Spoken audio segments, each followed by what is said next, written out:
Ngome moyaso anawa Jerusalem yalo tombo moyaso eloti ko l'émission wa allo docteur wa tutu sanga na mercredi la dikolo sujet ka kisoke loki ko malaria le wa mama ya ayemi oteketa mi watundu elida mbeya itao malaria le terme kikina kombuta ko ne dembaja da latani malahulewe ashiwa hakele voilà donc demba jadatani malahule wele ashiwa hakele nde eko njalaka cause donc on est la cause de malaria chombile kone plasmodium eko sombili agent causal kuku onelemba malaria kuninjo sambia otu eko membele ma hati peche ya membele mbasambia malaria membele ya kwa na sambia malaria eko membele nyeire fone anophèle femelle infecté donc le membele mpaka ndambunge infecté kundi memba microbe male utuli la malaria kundi toka utula habu la malaria kundi tosha microbe ongo membele ya koyombe tetaka souvent la dikolo hayete ta yanyi wanebe teta ya nyango eko membele menjo hasha malaria nyesha malaria kwa mimeka numatana malwa eshidi d'ivoire eshidi sambele wa dikolo unyawa sa wulato lucho mba shande malaria ko uho akona dango dakona da favoriser membele lo angelo ya kiso dango dakona da favoriser wa membele lo angelo ya kiso ele da engo cheka kime ashi la kanyo tete malaria definition da kindi synonyme kandeko demba jadala holewela asho hakele donc dango cheda kima asho hakele loso kayonga ka membele njo mbekele konde nja developer dango da kona wanasa le edua kema kolo koke duengo asungo nyasa la wedua la penjuche vonjaka kunjomba kasekue kada ekilengo watunga kikula akasolendo edua utayo sala edua konde mbochika njaka chokunjolesha kase tete heya to nyalesha ndesongo wa membele fa we ko mimba ekilengo ekonja developer kumembele nja la kifula waye no tomo chambo le sardine kana ambosala wa mama ambosala koho ya mata ambo shidi ambo nyamata ambo sa dikoda da mata ambo kaja udala ole wande dikunde dikoda mata ndo dambo chikala mvula onyayo ndolo asha ambo jase letei lo membele ambo ya ambo mbekele donc dango da ngasi kokolo waye na oto lo parcelle ka kinde kwa difukudashi deko yewa kokondongi ita luchiche kata mama na kalo kao ana mi demba jashi de kapanda kami tetele membele ye kombo ta kolo kumbula kiye waye na ato amochi otoko eko la eteni kanetole kakie kakanda toka sami kana iponga kana jese ketole kingo haiki tise dangora akambwanga ngwangu wakime ashi dango ndo favoriser ka mbotelo ka membele osote ko tekata malaria de manière générale. En dehors de ça, malaria mete ko lando wananda atuche l'Afrique kuku malaria ndekaka tonda le wa mama ya emi dombanga sutegatari kambonelo le ana marombo topolo enonyetano la le wana wajase la putu wema TV nyo ane la putu la koke lo shiromochi wakanyo reserve hotel lendo nyo anayo ya enya la Afrique ko nyuba kanya tenyanga do mana malaria donc nyunye ko parmi les populations vulnérables atwana courir risque de développer malaria dikambolene nyulengo nyubwao kana ye ko mebwefula shola amelete ko bijaseka la malaria la ulochiche te ko mbikama membele luchiche so tambo développer ngo kile one immunité donc tambo développer wa anticorps asoda lo demba aya malaria kungaka ko aya hayo le kanjala plus grave leso kuma makademi ndela mele kolona asoda wolwa demba kitakitaka ona eke chiche nda oto wolwa demba kitakitaka seria to aso ka développer malaria wolo laso leko nanga mbita effet wa malaria salandele mama kademi malaria atungandele mama kademi unyonga mama malaria le mama kademi mbiaka mbisha mama anémie donc anémie awile solo apomba anémie awile solo tetera anémie donc je vais me rappeler de ça après mbisha mama anémie grave digambo mama ona ahi hadikila eshile lo kadikila mbele wa anémie ona ahi hadikila mama ahi hadikila ko unyando ngala malaria mama mbiaka développer anémie unyando ngala anémie wa conséquence kina njalaka osengo koliki wolu kule mama kole ona effet woliki che grave le wa malaria ele risque wa avortement spontané nani prématuré, ça dépend de l'âge. Ça peut être avortement, ça peut être naissance prématurée léona. Ndo ona biaka mboto ko njala la poaka chichi. Ule ona mboto la poaka oke ndambo ngala poaka chichi. We hoa ndo ona biaka njala mboto shisha to nyai après kona mbovo. Oso ikowa effet wa malaria le mama kademi leona. Donc itenyeka tondo keso tamoto ke malala so tanga njo ala kamba kina lo Kongo. Te ko tete mala wechelo wa kiswa di kolo na ngombe ana wa Jerusalem wa papa mama ko se nondola to che moyo kanyo shamidi hole che denyu oya di la Afrique oya di l'Europe oya di l'Asie oya di l'angelo ndo shane wela ne che moyo soma habita malaria kena ko wande tungale mama ki la demi leona le lotema ko lu communauté chaud wane vele lu communauté malaria ko kende to sale wonya yonga mama ambotata he moka malaria dembaja dambo yenya pa hayoko ka kambole ukunda hayoko lo ukunda hayoko kakambole monakole mbako mande hayoko kamba hedango omende pomba kambulama wonya wola momi kona komie ko ombecha lokala sa omi hayoto lokala sa gambo wadende kwa ademi kambo tata malaria omi na kukichika wadende konde chato kambole ayo lomba congé kana yo tate wandi dimisi nyele wademe ke la hemo lambe ba chikala onde lambo chikala en restant à la maison d'abord omi ambo ya créer engokele sonne il y a chômage, absence au travail, par comment tu dis, rémunération, salaire à bout, prime à bout, prime va me chaka ko to la kamba, prime à bout. On y a les prime bout, ça veut dire l'angelo ya ngoyande,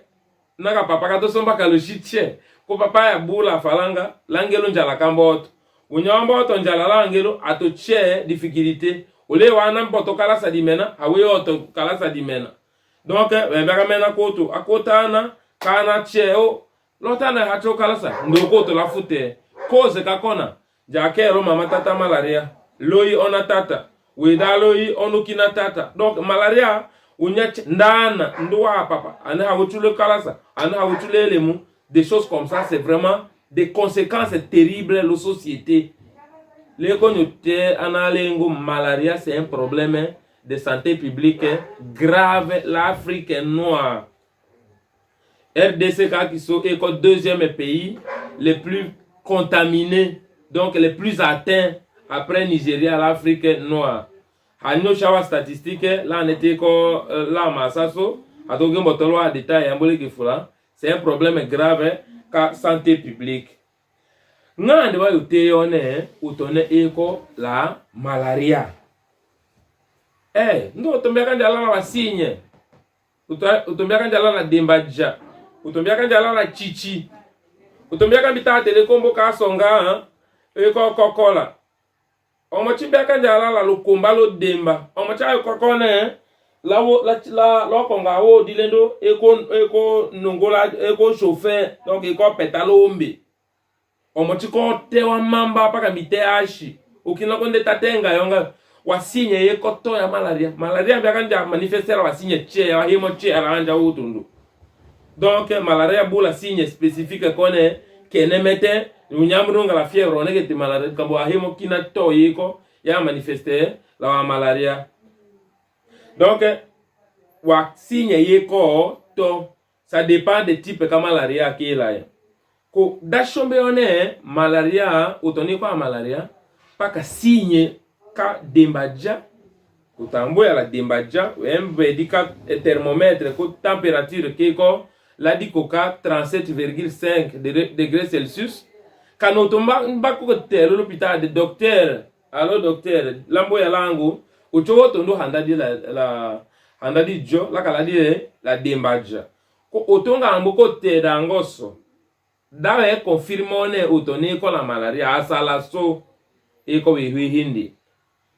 wayo oko nakawe ko niveau ka centre de santé pitadi yasola yalo angelo leni le wa docteur bu leni le FLM ayo sala test kile sone test de diagnostic rapide oso eko test ayo ka komosema dikila kombija lo ya kasete ya chiche komenda eske anticorps we ko contre malaria we ko lo dikila na ambosha wasigne kabela donc contrôle ke o ke signe ki na kambosha ki tutungi ko la malaria la soto sota yone malgré dembajada nde malgré autant nde malgré engo kina utoni ko malaria diho dikambudi kina to ele ayo chombo sali kila ko cho lo laboratoire ko sala examen yende goûter pese la frottis sanguin dambeya on est-ce que autonomete quantité ka kona ka microbe welande lo demba la wo akona wa microbe welande donc wa malaria wakona welande oso kimanya ke nganga damobea uhoa sake auto oso mbele uko etenyika kamutotegeta la kamboyena na la confirmation diagnostique ale diagnostic lo uhako waso mbeya a confirmone utone eko la hemo kana bon laso malaso isakelo oui tamotegeta uspumbaka sake mama kele la dini tono ka dimba to sakelo lango kata kime yema condition mama kele la demi eka kamba sato pumbako tumbeya ukanga kona we lande disponible pour mbea âge de la grossesse est-ce que maman kene demi dande de ko de maletatelo kana la teati kana chale kome bikambo ekanga mbelengane la âge wa demi enonyi wa demi est-ce que maman kene ko kakambo so kangone la ukanga kona we la miako kamimbisha donc ce sont les préalables avant de traiter malo kongwa vidéo nye tanga motoro vidéo ya traitement usaka Manyama TV Monde tamo komale etenyika sato kanga sombeya kanga soteketa nganda uteya one mama kene ekola deimi ekola malaria panda kende ekola deimi te ekola wehoa hindi wa malaria le umuto la deimi nyole mbeto teketa nga minyo tone malaria le umuto la deimi nde hunga ka simple njala ka malaria grave di kambona wonyawa ile umoto ko ademi nde mbula bulu wa demba oko umoto la habola demi ko nyayo nga malaria ambo yoto lo demba facilité kande choko njala la wa conséquences graves yeko domba tasone paludisme plus grossesse égale palud grave. Mais le palud grave que c'est la deux types. T'es la paludisme grave non compliqué. La paludisme grave compliqué. Nganda on est comme paludisme grave non compliqué. Et comme maman boya l'hôpital dit nda yoko tati kola dembaja ekolote toto ko sokola so ato ko yambe dika température ka kinde ko ke ko supérieur ou égal à 37,5 degrés Celsius ko ambosa la TDR wa ambosa la nani goutte épaisse la examen kina che ko ambo confirmer présence kamala o so ko paludisme grave non compliqué dika mama ko pakala signe ka fièvre ndebula wa signe de danger kina ko nyawa yonga mama aya elo l'hôpital par exemple e ko la fièvre ko ambo ya l'hôpital lo koma kana trouble de conscience dango daga mena ka tele la tetelone malaria cérébrale trouble de conscience ou agitation kano tambo ya l'hôpital la fièvre ko faiblesse ka mamba demba wo duwa mamba ko ke teketa ko ke salana kanoto e koko okoko to la sale kunye aussi quoi signe de danger o somba konyoto ane do komone malaria grave kana mama yo ya la demba jako ko lo hengola di o so signe de gravité o tambo ya la wa série ya hemosho kunyambo sale examen kunyambo tanone malaria we kolodi kila o so mele kone paludisme grave compliqué also vraiment il faut traiter avec beaucoup de soins on s'en va comme l'angoko mbisha différence entre les deux types kona ko tambo ya la paludisme simple ko tambo ya malaria simple mamambo ya lo consultation prénatale lo maternité ndambo ya la paludisme simple dembajatu la bombe mbesala examen kwa mbotana yemo okanga kona yotosha lorsque makamanya utete pas kambe ya âge de la grossesse naka école premier trimestre donc ngondoka de mi malongodoka tondo polongodoka sato okanga vele recommander eko kinini la clindamycine la naka mama eko mboko ko emayo suku ukakambisha nani dembaja ukakambisha paracetamol kunde vombosha wa woshaka 10 mg par kilo de poids par jour mais réparti en 3 prises donc chaque 8 heures on donne pendant 7 jours naka kinini bu s'il vous plaît nyononge yema dimenana lengo naka kinini bu osoko kole kola njo kodimi bula kinini kamuka kokole kola ekangawele sone ACT, donc combinaison thérapeutique à base d'artémisinine. Parce que les sont ACT, au amodiakine, amodiakine, voilà tout ça, artisanat amodiakine, quand artisanat lumefantrine, nakawi kwao ou mbisha. Ça c'est la politique du pays qui recommande quand l'Organisation mondiale de la santé teketaka kamboso. Konaka de mide comme le deuxième trimestre pour le troisième trimestre comme mambo ya la malaria simple vombi chaka paka wa ACT wa dangora kamani ute ouais quoi l'artéméter plus lumefantrine artéméter plus amodiakine kana artesunate plus mefloquine série ya dango somba chao. OK oso da traiter malaria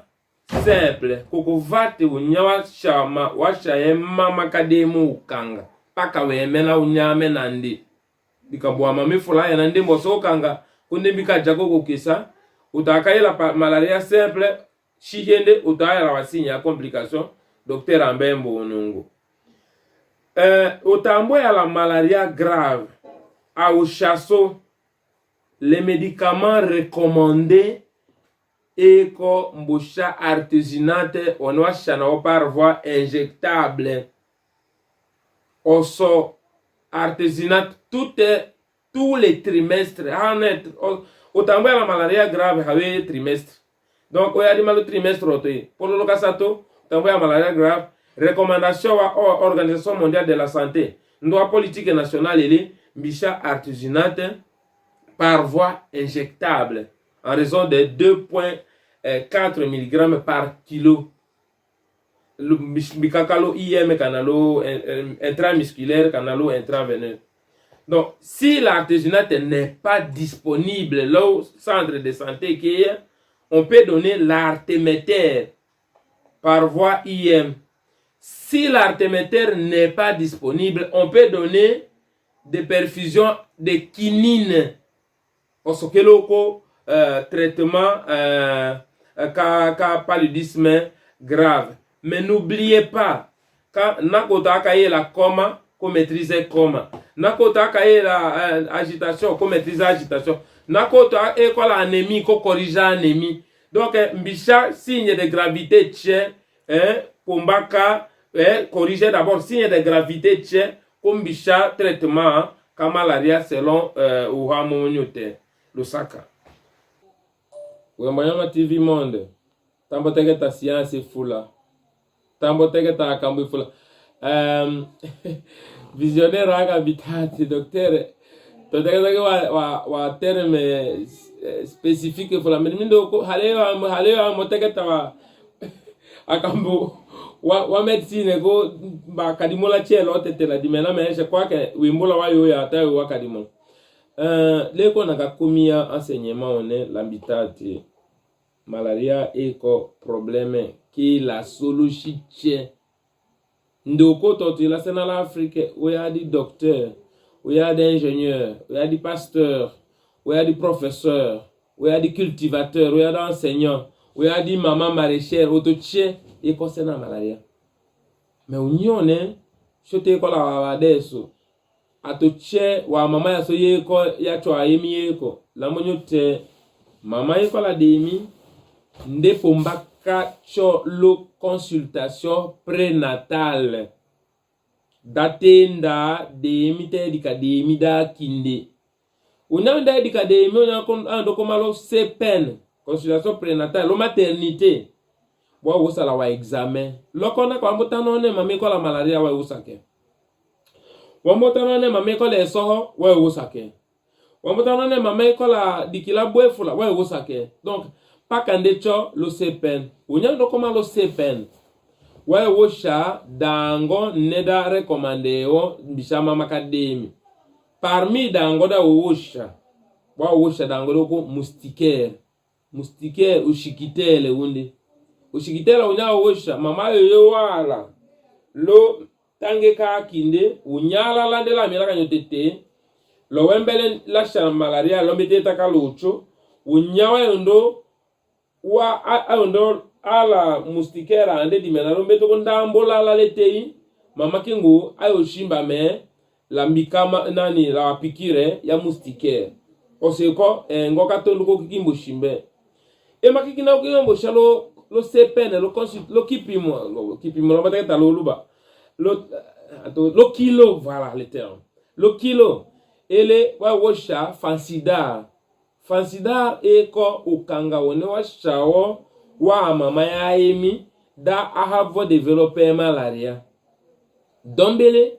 wa mama che ya emi. Wonya koma de emi ngondo chateau luwango uhato da kapastere lukule. Kutu luwango chalo maternité chalo kilo. Wamutate kosha ekangengo waye na demida kien da yola dimena polo wembo avantage andelena wambo ngala demi ko ebola malaria ko development da demida monga dimena ona yo to la wulu wa yo ngala wulu we kambo kunda polo kangone ayota dikolo ko wonga ato asami wonga akatedango dikambuna demba daide ko wulu asala ya walitika demba chewe ko la wulu kunaka we hatulo lo CPN we henye nganga ko we ko la angelo ye kota ya sake tanono lindono we mbia kanjunga la problème ndo we meme ndona oso eko akambwa sensibilisation okone we mbanyama TV eko un canal de communication sur dikambu mindaka wakusha ya toche ndwane wela falanga ndwane habula falanga ndwane wela kishasa ndwane wela putu ndwane wela wakananga ndwane wela mbonyama waluja chumbe katakoche otoche onya ndena video nye ayo comprendre da c'est très important ka unyao na wadende enondo ande nyango kanana ekola demi na utati ucholo l'hôpital tenyi nganga wakusaki okone le groupe ka kisogene te kala wa mama ya lusanganya tanyu heko nya chewo nganyola wasanganya kanga l'église dateketa kamba malaria. C'est très important he mokene eko he mokatondo ka kele à la base ka consultation. Donc he mokatondo ka tomato cholo l'hôpital ndoto ke ko he mokatondo kadaka to lo Congo. Donc elo corona keko, mais bien sûr corona keko, mais corona hadake oko malaria hato chone corona buhe mokadak nakaka to huwa nyanyamelo Afrique wa kisone lo Congo kaso malaria iko ulando watondo wadak dombele wa mama nyambe na relais communautaire atete lomboka ata kriye donne kilo kayo ngaloi mama na kabika demi to chokelo kunda nako ika demi to chokelo lemu choka to kotena na longanga akosaki ayoleka ku kimanya par rapport la hemo ka la demi dakie ndo ayukuke lo a hemo ifula okone akambo ikoto wenda na la malaria yeme akatalongo sodi eko akambwane wa mbea uhasu kimane la mawe solo groupe kene so chete tongi wa mobilisateur so chete tongi wa sensibilisateur ya kimanya to cheda ulandone hato chone ta we elimine kakie meto kicha da lonyo yilande la utate loande vo kita lo a communauté ya kiso osombelo ko di kamboda da kamalangi dite to échanger la di colonne l'écoute wimbola wa yunga ta ohimbala masho échanger la masaso wembo ya TV monde à volateur.